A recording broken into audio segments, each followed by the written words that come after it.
Ako si Mark, ang primary operator ng DTF machine dito sa Gaisano Mall, Davao.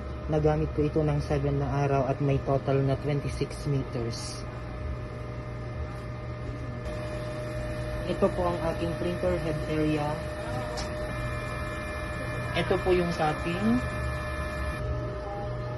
Ganito naman po ang tamang pag-head clean.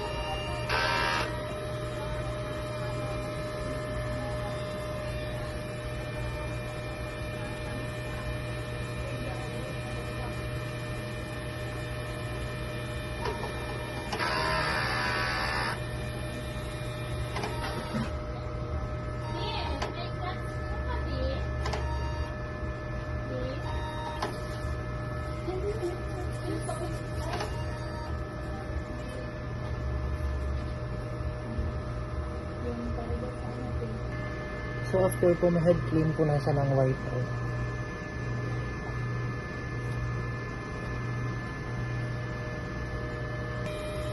Nozzle check.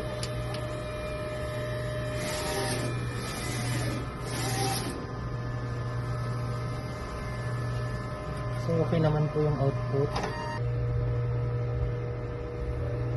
Ang level ng ink system namin ay tama lang. Andito naman po ang aming ink tank area. Ang last disposal ng ink tank ay noong February 2. Nalinis yung printer noong everyday, kaya maayos ito. Ito naman ang aming AVR plug and ground wire. Andito naman ang aking DTF ink, mga stops. Na-unused.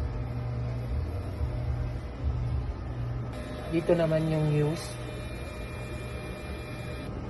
Ito naman ang aming maintenance checklist. Thank you.